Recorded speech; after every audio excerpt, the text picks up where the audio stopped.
We are catching lizards today.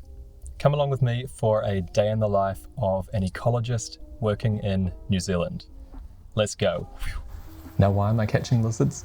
I'm involved in the pre-construction phase of a new motorway project that cuts through known populations of the endemic New Zealand copper skink. This skink is classified as at-risk declining by the New Zealand Threat Classification System, and it is protected by the Wildlife Act. So our client can't just plough straight through here without first attempting to rescue them all.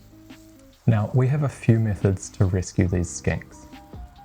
We search existing habitats such as fallen logs and other debris, but we can also create new habitat by placing corrugated sheets, which can attract in the lizards from less searchable habitats.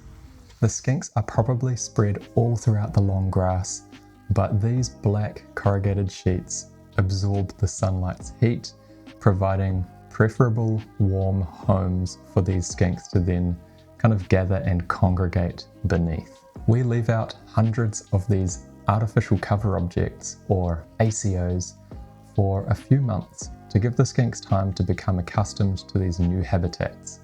And then we systematically go through and check under them for new resident lizards. Watch how quickly you have to be to actually catch them using this method.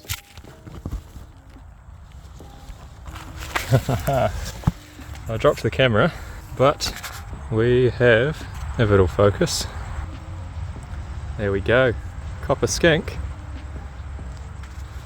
That's number 3 for today. How good? What can I say? You gotta be quick.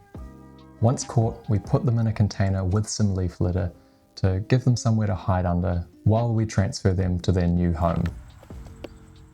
Another option to capture these lizards is to combine these cover objects with pitfall traps.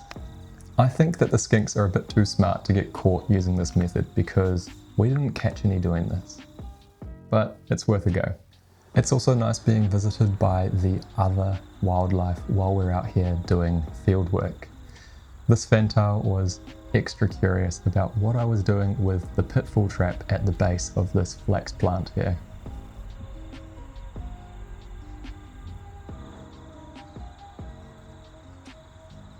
Over the course of 3 days, we caught 45 skinks, which was a pretty decent haul. And there's another one. How good. Alright, we've just caught another skink, and this guy has lost most of his tail kind of recently. You can see it's starting to grow back. They're a little nub, but this is definitely the stumpiest skink so far. There's still a lot to go though. This was just 1 week of many for salvaging lizards. At the end of each day, we visited a predator-proof sanctuary to release the lizards into their new home. You can see the purpose-built fence here, which is designed to exclude any mammalian predators from getting into the sanctuary. There is quite a few of these predator-proof sanctuaries scattered throughout New Zealand, and there is a noticeable difference in wildlife when you enter one of these places. You're going to hear a lot more bird life, and at this particular one, hopefully you will also start to notice a lot more lizard life as well, because this is where we are releasing the lizards, which is pretty cool. It's always so satisfying knowing that you've rescued these lizards from the impending construction work, especially knowing that this is a much better habitat for them with no mammalian predators to hunt them down. The release doesn't always go so smoothly though.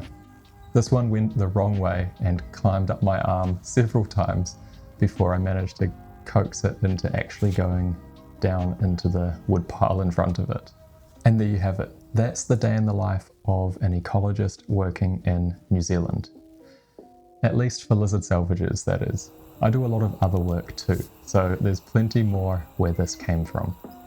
Let me know if you want to see more of these day in the life videos, and yeah, we might be able to showcase some other species, other types of work that I do. And yeah, that's all. I'll see you next time.